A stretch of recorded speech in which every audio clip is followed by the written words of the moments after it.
सोना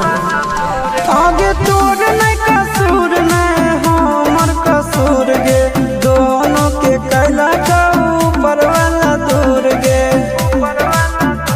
आगे आशीषा के छोड़ा के तो मिलम चिंटू या न जान से आगे सोना चिंटू या न जान से जोड़ी है बनावल भगवान के दोस्त नहीं इंसान के आगे सोना दोस्त